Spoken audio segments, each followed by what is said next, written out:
Mr. Anderson? Anderson. Hello, how are you? Great, how are you? Doing very well, thanks. Okay, well, let's get started with the prayer. Mr. Anderson, would you offer our prayer this morning, or this afternoon, rather? I'd be happy to. Thank you. Dear Father in heaven, we're grateful to be gathered together. We're grateful for his preparation. We're grateful for the American Heritage School and its mission. We're grateful for the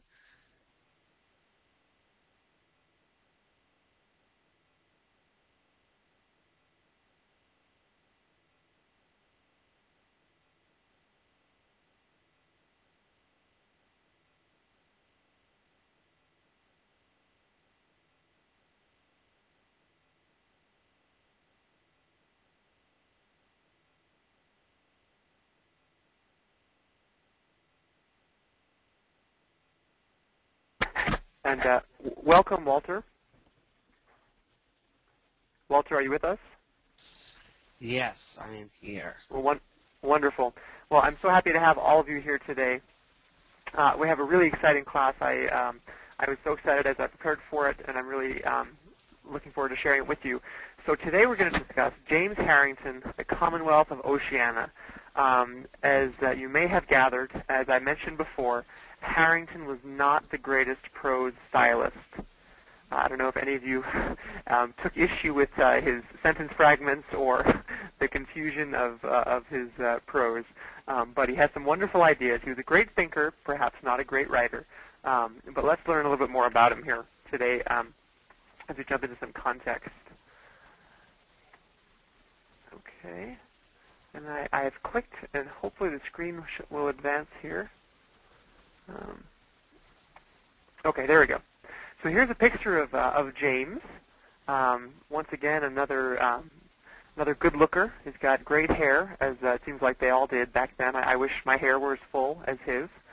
But as you can see, he lived between 1611 and 1677. So really, his life encompassed a great broad swath of the turmoil and the upheaval of 17th century England in that struggle between divine right of kings and then consent of the governed.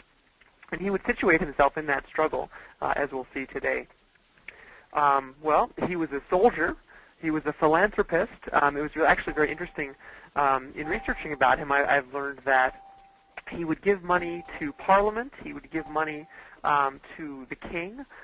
He would give money to other social causes. And he was just sort of one of those rich nobles who we've been talking about, who, they had enough time to think and to help out other people, and didn't really have to do too much working. Being a soldier was by choice. He actually went to the Netherlands, didn't see any action, but he ended up coming back, and some of the lessons that he learned as he made his way through Italy on the way back to England, sort of a roundabout route, made him into this political philosopher where he tried his mind on many ideas. Well, he also had a very interesting life because he favored Parliament, but he retained a strong devotion to Charles I.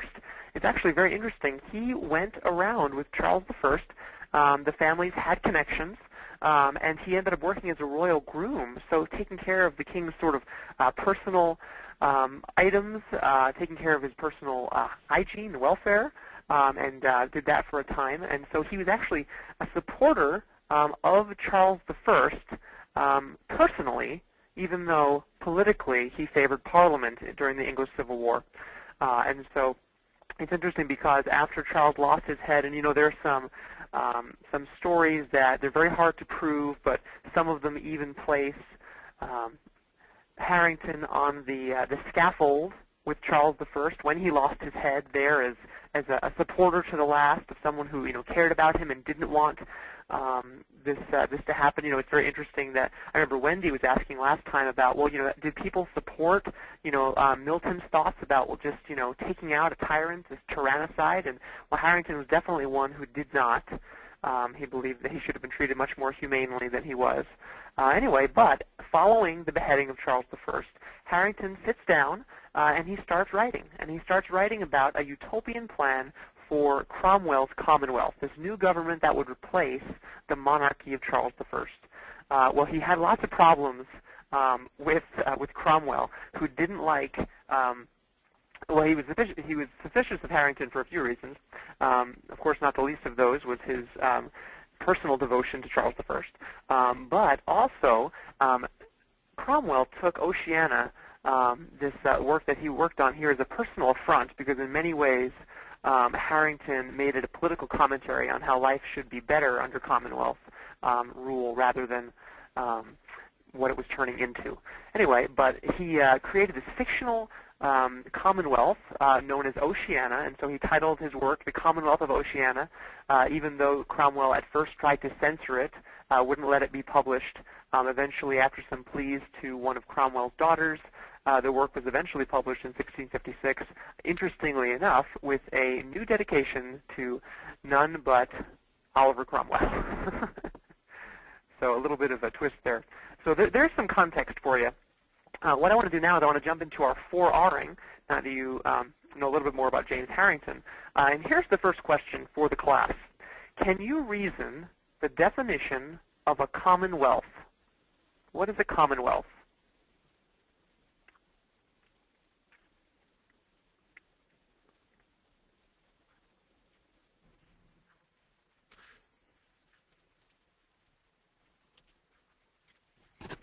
Well, a Commonwealth. Finding it. Go ahead, Wendy. Sorry, it's Heidi. I know you want me to just reason it, which, of course, just reasoning it would make you think that every person, every common person, would be taken care of. But I also remember finding a definition of commonwealth in my reading, too, so I was just trying to find that. Yeah. Yeah, no, I love how not only did you tie it to common sense, but also to the text. Thank you for that. Any other ventures as we look at that word commonwealth? What do we see that may help us reason out a definition before I give you a definition?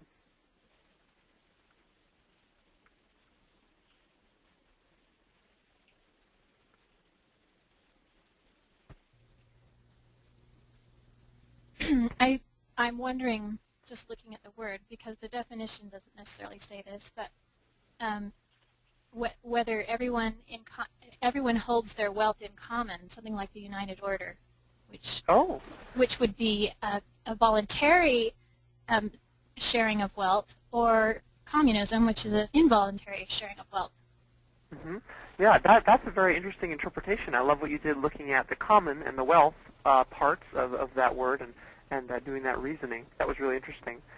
Well, let me give you a definition here.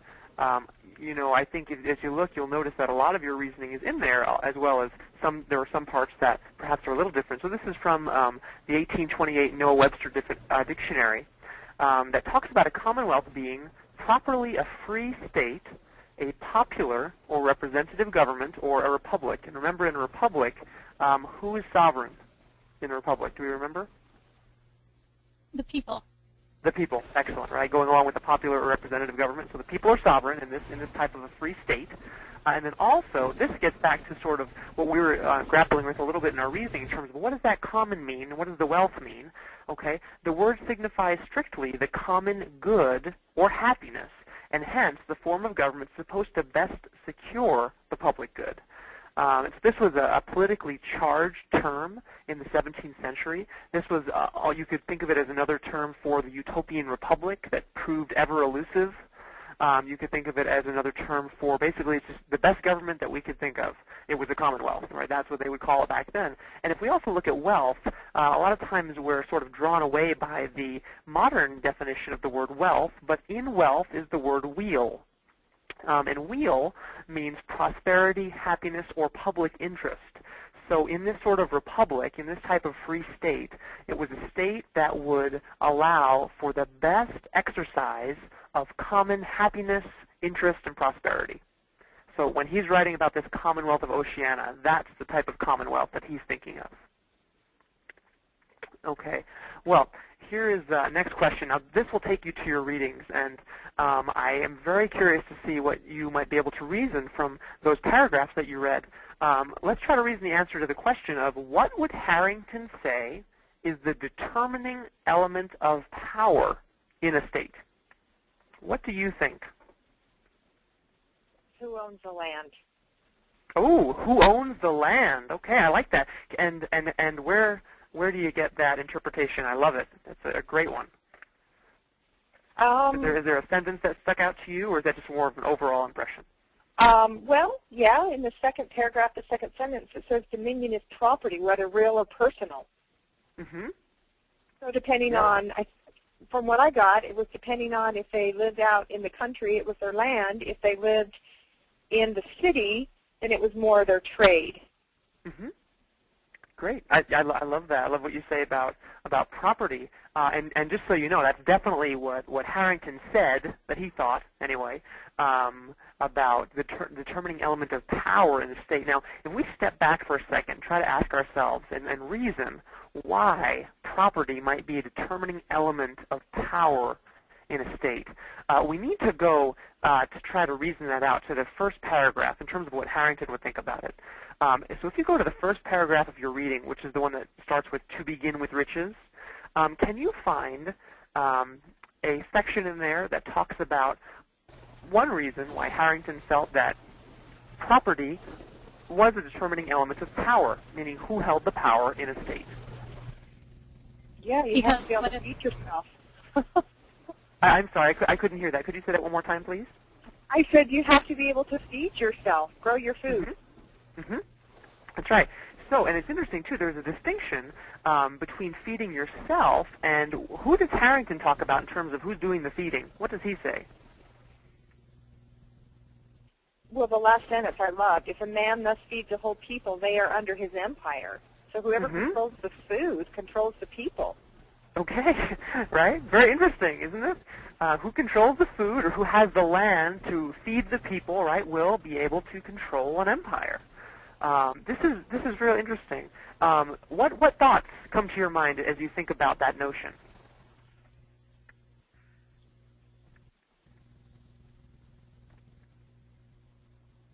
Well, you really want to know? Sure.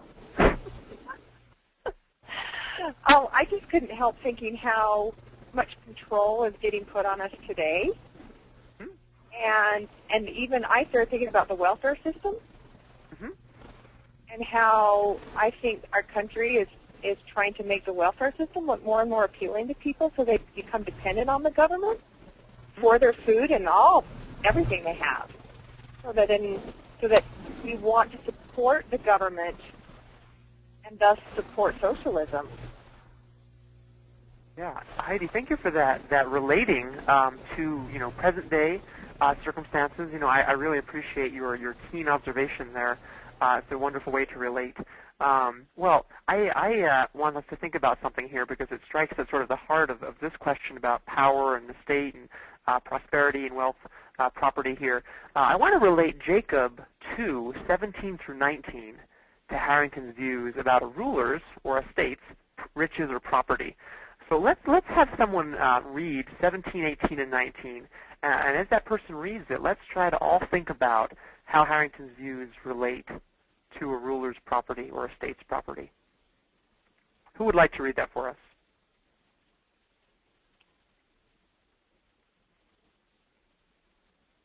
I'm thinking someone else should since I've done so much talking. Okay.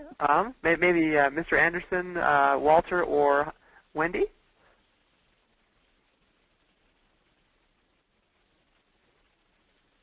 Sure, I'll read it. Thanks, Walter. I appreciate it. Think of your brethren like unto yourselves, and be familiar with all, and free with your substance, that they may be rich like unto you. But before you seek for riches, seek ye for the kingdom of God. And after you have attained a hope in Christ, ye shall obtain riches. If ye seek them, and ye will seek them for the intent to do good, to clothe the naked, to free the hungry, and to liberate the captive, and administer relief to the sick and the afflicted. Okay, thanks so much, Walter. I appreciate you reading that. So how can we relate these verses to what Harrington said? Specifically the first paragraph? Mm-hmm. Or you could say the whole thing, or the first paragraph. Anything that you think really relates well.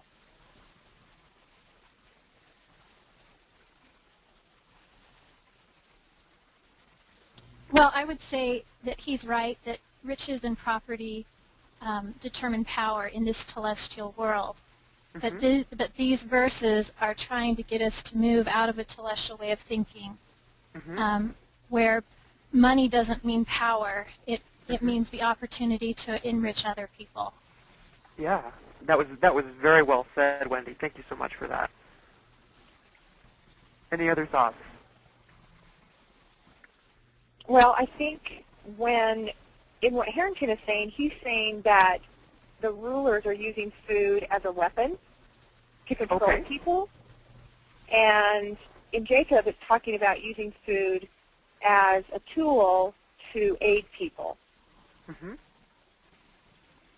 Yeah, thank you for that. And I love it how this is voluntary, right? This isn't forced charity, right? This is voluntary, right? Because we're supposed to consider everyone as children of God, like unto ourselves, right? So that we can be free and try to help them. If we ever have more, to help them also. But it's something that comes from us, right? In our agency, right? So once again, we're acting instead of, I think Heidi brought this up, not being acted upon, right? So there are many relations here that you could make, and I love these verses. Well, what I want to do now is there are many gems of precious value here in Harrington, and I think we're going to start getting to even more of them. So let's reason what Harrington says about the relationship between dominion, property, and empire. Dominion, property, and empire. And once again, to help out, a definition of dominion is the power of governing or controlling or the sovereign or supreme authority. Okay, so how does dominion and property and empire, how do they all relate to each other? I think he's saying that they're directly proportional. The amount of property and dominion that you own is directly proportional to the how big your empire is, whether it be just your family or your city or your nation. Okay, great. Thank you so much for that. In fact, what does he say? What does he say about the types of empire? He names two types. What are the two types that he points out? The first was domestic and national, which he addressed, but the second was foreign and provincial, which he didn't address. So I'm not sure what he means by provincial. Yeah, that's right, and you're very perceptive to see that in this reading that we did for today, right, that he doesn't point that out. But let's think of that. If we pull back for a second, okay, and we think of domestic or national, right, that might be something like, a country. Think of like, Britain, for example. Okay, and then if we think of foreign or provincial, what word do you see in provincial that might provide a clue that we could reason out in terms of what a provincial empire looks like as opposed to this country or national type of an empire? The word province. Providential. Okay, I like how you're both thinking there. The word province was actually the one that I was thinking of, right? So if we think of Great Britain, what provinces are we pretty familiar with that Britain had? They probably didn't have. I don't know if they have Australia and India at this time. Okay, so not at this time, but other provinces that we usually call them by another name. Like Scotland, Ireland. Okay, those are pretty close to home still, so those still might be considered the domestic or national. So America? Yeah, that's right. Colonies? So the 13, we have colonies now. There weren't 13 at this point, but the colonies, right? A province and a colony are very similar. And so if we think about that, okay, he's saying, okay, right, you have empire in Britain. An empire in Britain can have two forms. You have the form that's in the mainland country, and then you also have what you have overseas, your overseas empire, like the colonies. And so by this point, we know, if he's writing in 1656, right, we know of places like Jamestown, we know of Massachusetts Bay and Plymouth Colony, and those colonies that are sort of, you could think of them as what he would call the foreign or provincial parts of the empire. Okay, so now, if you think about... can I just clarify? Can I clarify? Sure, so please. there he's basically saying the empire is two kinds. Basically, here on the mainland, England, and the colonies. Right, Is that what or, you're saying there? colonies anywhere other than the mainland. So not just America, but it could be anywhere. Okay. Yeah. Excellent. Okie dokie. And so I like how, and I think it was Wendy who said there's this direct relationship between dominion and property and empire. And so what do we see in terms of, I mean, if you just think back to history, right, and you think about the 15th century and the 16th century and now the 17th century, what are European empires going about doing? Trying to take over other countries?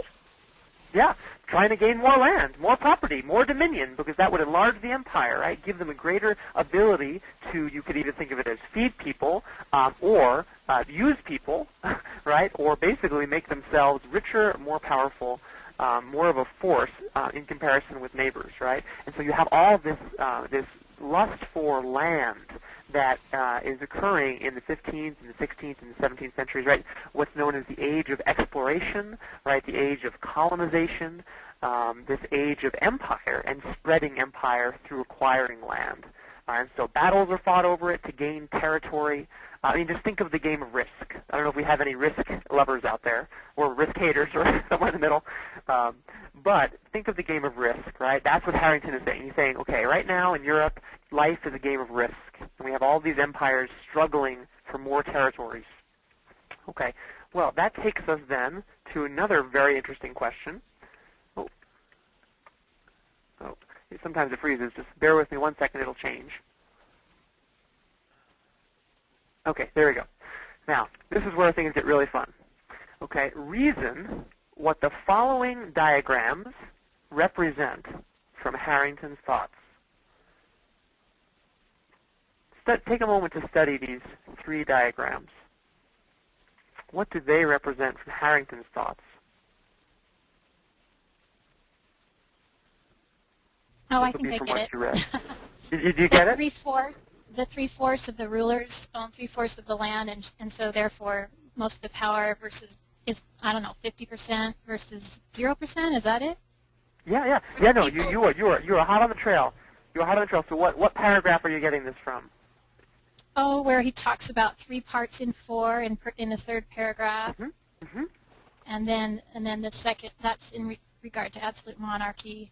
And then he talks about a more equal proportion, referring to mixed monarchy, and then just the people being the Commonwealth. Okay, you got it. Wonderful, right? There it is there, okay? So each of those little quadrants in the chart, each of the fourths, represent a piece of property, right? A fourth of property to be had in the state, right? In that empire, as Harrington might say. Okay, and we can see that there are differences going from 3/4 in the hands of the ruler or the state, okay, to a half, to then all in control of basically what Harrington would call the people, quote unquote. Okay, and so what I want to do is, if we could actually just go through, and I want to make sure that we read this paragraph, because I think it's just so important to what we're going to be reasoning in the next few slides. So can we have somebody take turns? Actually, let's have 3 of you. Let's have one person read the absolute monarchy part, one person read the mixed monarchy section, and then a third read the Commonwealth description. So Heidi, would you read the first, Wendy the second, and Walter the third? Sure. Awesome. If one man be sole landlord of a territory, or overbalance the people, for example, 3 parts in 4, he is grand seigneur. Is that how you say that? Mm-hmm. 4, so the Turk is called from his property, and his empire is absolute monarchy. Great. Okay, and let's have a reading of the second, if the few. If the few or a nobility with the clergy be landlords, or overbalance the people to the like proportion, it makes the Gothic balance, to be shown at large in the second part of this discourse, and the empire is mixed monarchy, as that of Spain, Poland, and late of Oceana. Okay, so, and remember, you could think of Oceania here as a synonym for what? Britain country? Or England? Yes, you got it, right? England, okay. And then, Walter, would you read the third before we then discuss the 3 again? Okay. And if the whole people be landlords, or hold the lands so divided among them, that no one man or number of men within the compass of the few or aristocracy overbounds them empire without the interposition of force as a commonwealth. Okay, well, great. So one thing I want to point out here is that Harrington is writing about this balance and this struggle that is going on in England during the entire 17th century between the two polar extremes, okay, of government, right? And do you remember from the England during the 17th century timeline, right, what were those two ideas that were pitted against each other throughout the whole century that were finally settled by the Glorious Revolution?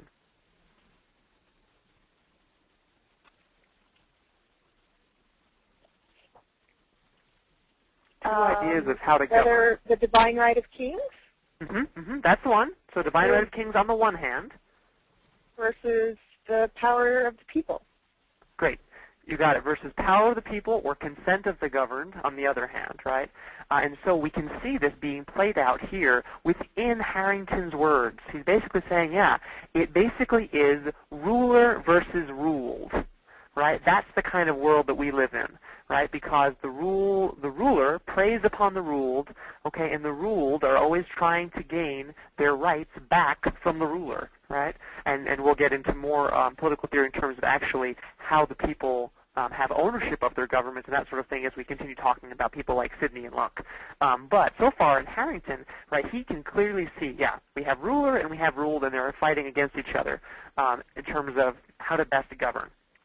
Okay, so then here, right, as has been pointed out, here are the respective property distributions, right? As this is the same slide as before, I just added this title here.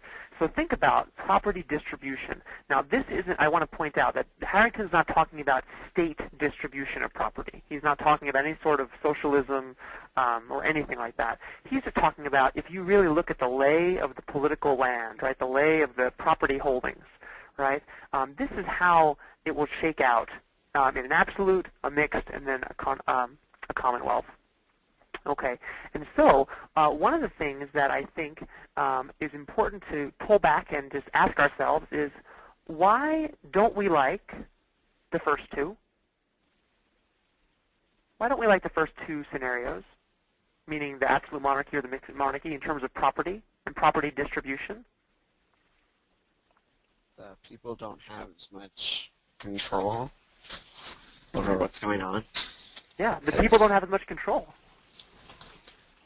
Yeah, because they, yeah. Yeah, okay. Now, if you think about that word control, Walter, I'm glad you brought that up. What is another word that we use in the gospel for the word control?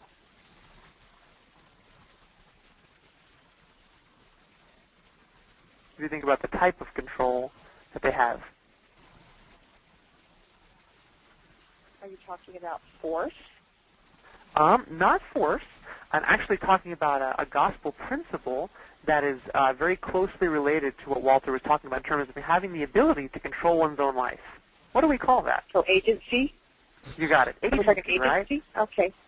Okay? And so think about it. The first two deny people agency, if you really pull back and think about it, right? Because they don't even have the opportunity to choose, right, to have more land or to work hard and to earn more. There's no choice, right? Their progression in that way is stopped. And if you think about it, we fought a war in heaven over the principle of agency. And we'll probably talk about this throughout our entire course this year. This is a huge through line of world history. It's that Heavenly Father supports agency, and a lot of times people don't. And it's interesting because a lot of times either people want to take away agency of others for their own gain, or people want to surrender their agency to others for ease and simplicity and convenience. And so let's move on to the next slide then. Okay, and so here, this is where we really start, I think, getting at some what I think is just very exciting material. Let's try to reason answers to the following question here, which is, what is the relationship between property and freedom? What is the relationship between property and freedom? I think that the more evenly distributed property ownership is, the more free that group of people are. Okay. Okay. And as so long as it's voluntary. As long as that distribution is voluntary. Okay. I like that. I'm interested in what you said about evenly distributed. Could you explain that maybe a little bit in terms of what you're thinking? Well, the more he seems to be saying that if everybody owns land, you've got something that represents a commonwealth. Where if very few people own the land, you've got some kind of a monarchy. Mm-hmm. So the more people that own land, the more free they are. Mm-hmm. They're less dependent on the government, and so less likely to give up their freedom in exchange for security of some sort. Yeah, I really like what you said there in terms of, they're less dependent on government, so they're less likely to give up, right, that freedom. Thank you for that. Okay, let's see. What other thoughts do we have about this relationship between property and freedom?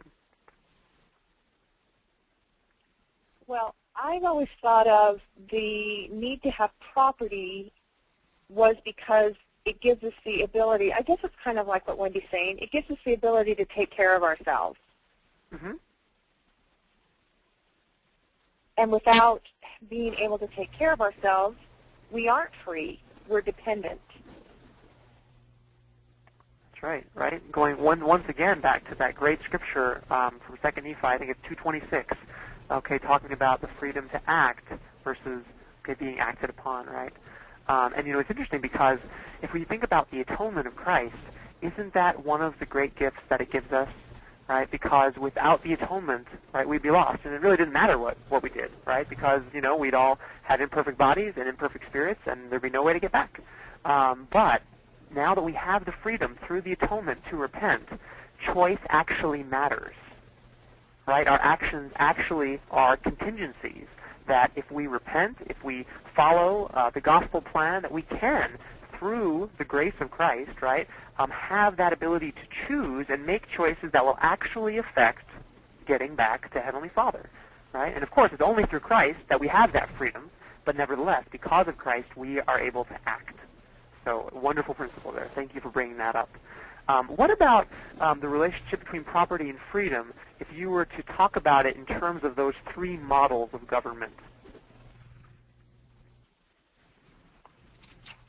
Well, Harrington outlines those three models very much in terms of property and saying the less property we have, and the more property is in the hands of the few, the oligarchy or even just the few, the single sole ruler, then the less freedom we have, because again, the less choice we have, the less opportunity we have to see cause and effect based on our own decisions, based on our own actions. Mm-hmm. Yeah, thank you so much for that. In fact, I have a diagram, and it's coming. It's frozen a little bit here for a second, but I have a diagram that shows this relationship in terms of what all of you have been saying. There we go. Okay. So here's this diagram incorporating these three models, right? Absolute monarchy, mixed monarchy, and then commonwealth, right? And so they go from less freedom, okay, to obviously more freedom, right? With the commonwealth in this example being the most freedom, right? And the absolute monarchy being the least freedom. Okay, and remember, to Harrington, all of this freedom, right? This continuum of less to more freedom was based on property. And so Harrington would say that freedom increases as the people's ability to own private property increases. What do you think about that?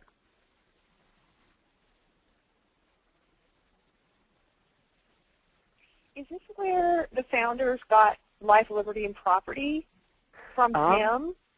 Well, actually, it was probably more closely tied to Locke, and as we read Locke, you'll be able to see that. But keep in mind that people like Harrington and then Milton and Sidney and Locke, I mean, they're all writing around the same time, and so they're feeding off of each other's ideas.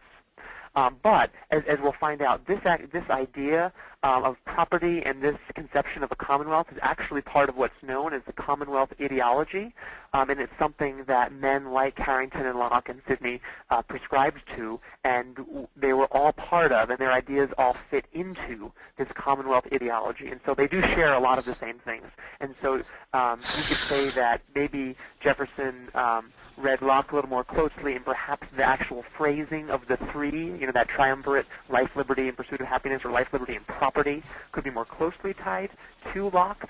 But Jefferson also read Harrington, and Locke was influenced by Harrington, and Harrington was influenced by Locke, and that sort of a thing.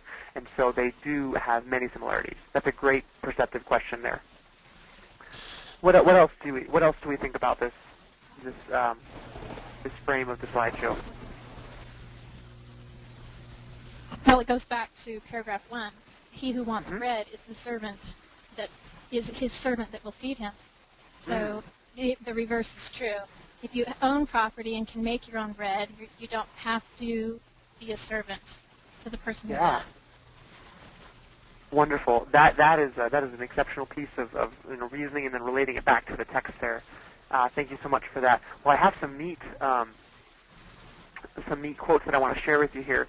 So this is from Doctrine and Covenants 134. As we know, it is a statement of beliefs that was voted on by the early church and voted to be included into this first edition here, of Doctrine and Covenants. But it is interesting that there are so many revelatory principles contained in it, and it's still part of our standard works, even though it was not a revelation received from by Joseph Smith from God. As you can read that if you just read the section heading there. It's actually kind of interesting. Anyway, but let's relate Harrington's ideas about property to Doctrine and Covenants 134, 1 and 2.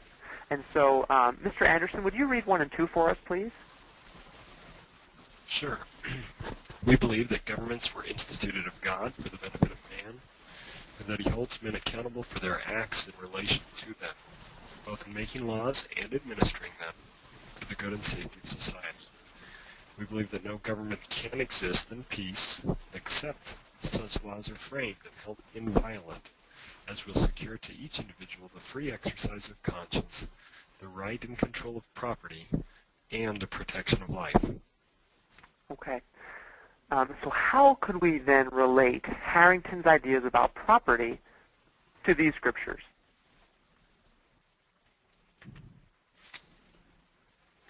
Well, again, in verse 1, he holds men accountable for their acts in relation to them, to government, of course. But men act in terms of, oftentimes, those goods that are theirs, including land. Dominion, of course, is the power one has over their own belongings. And in order to exercise our conscience, we have to have some kind of property, and that property is often land, or property, free property. Instead of it being government property, it's my property. I have ability to exercise agency using that property. Right. Yeah, thank you so much for that. And of course you also have incentive to improve your property, right? Whereas if it's government property, perhaps that same incentive isn't there, that same motivation. What else do we see? Well, I'm thinking about when you have your own property versus if you have government-owned property, they can tell you also what you can teach. I'm thinking, what if they came into your home and said, you can't teach your children from the scriptures? You can't teach them about God. If you have your own property, you're also allowed to teach what you believe versus what they believe.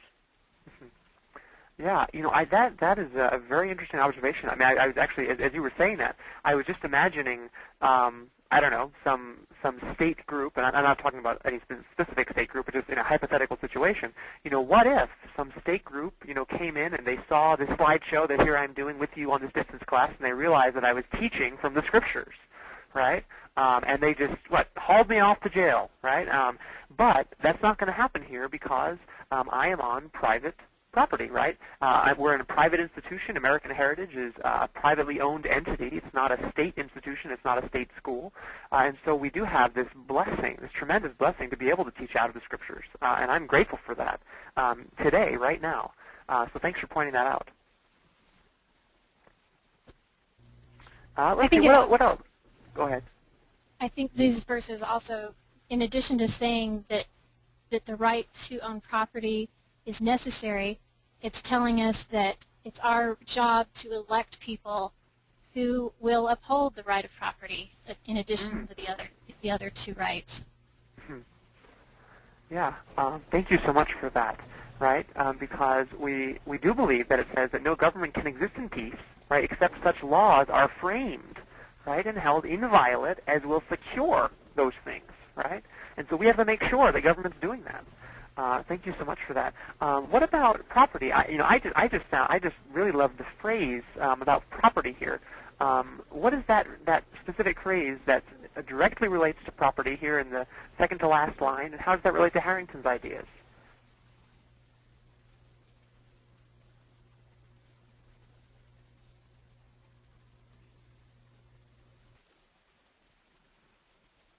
Well, I think he's saying how important the Commonwealth is, because it's only in the Commonwealth that you have the right and control of property. If you have the mixed monarchy or the absolute monarchy, you do not have the right and control of your property. Yeah, thank you so much for that. And I love how the Scripture says that not only the right of property, not only, do I have that opportunity and that right to have my own, right, but that I can control it, right? Going back to the word control that Walter brought up, right, going back to agency, which we talked about, is this wonderful principle of the gospel, right, that we fought over, in the war in heaven, and now it's here on the earth, and Christ has allowed us to have agency so that we can act and not be acted upon, and we can control our property. It's so essential. Well, let me move on just for the sake of time, because I'm actually really excited about this too. I have some neat quotes. Now these quotes are from the Doctrine and Covenants Institute Student Manual, so it's church approved, published by the church, and it provides commentary. And I have commentary here for Doctrine and Covenants 134.2, that second verse that we read. Okay, and so as you read through this here, take a moment, read through it to yourselves, this commentary, these sort of three different quotes. Okay, and then after you have a moment to read through it, I'd like you to relate it, as you see in orange here, okay, relate it to Harrington and to yourself. And I'll especially want you to focus on this third quote here, where Elder David L. McKay, who would become President David L. McKay, quotes George Sutherland, U.S. Supreme Court Justice. So take a moment to read those, and then I want to see how you can relate them to Harrington and to yourself. And I'm really excited about these.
This one about from President McKay, that government is best, which has as its aim the administration of justice, social well-being, and the promotion of prosperity among its members.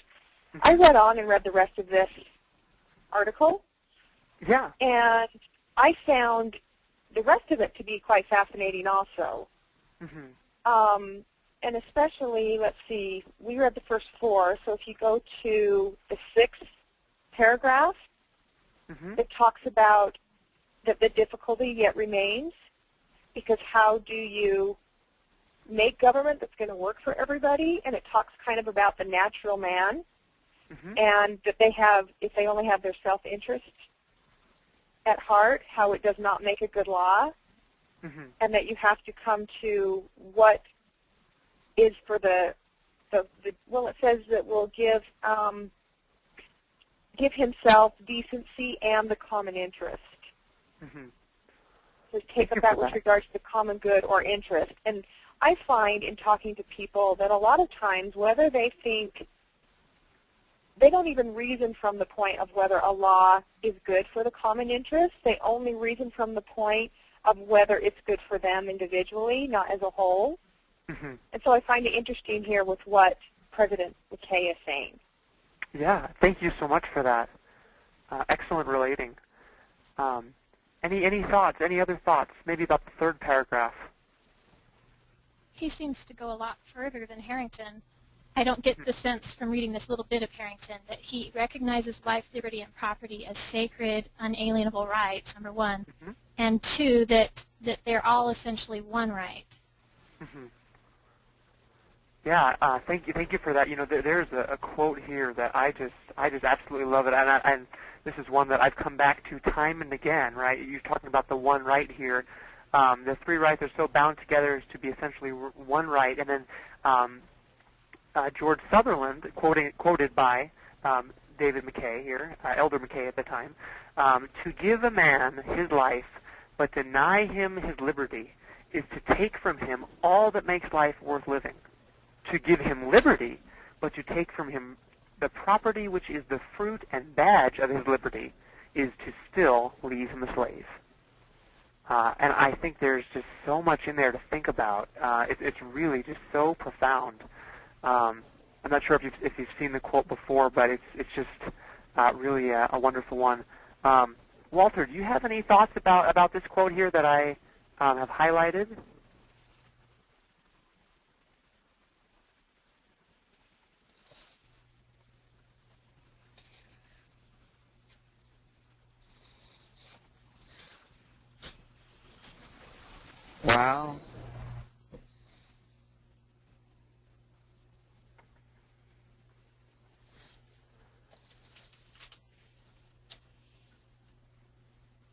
Well, it's just, it really emphasizes that you can't have liberty without property, and mm-hmm. property without liberty, you can't have one.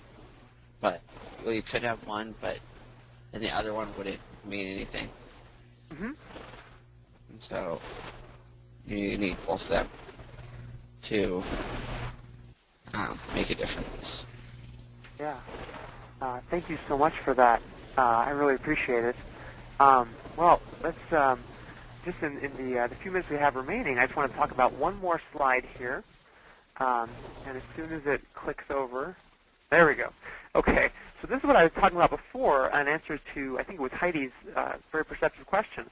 Harrington's ideas about a commonwealth were part of what historians call the Commonwealth ideology.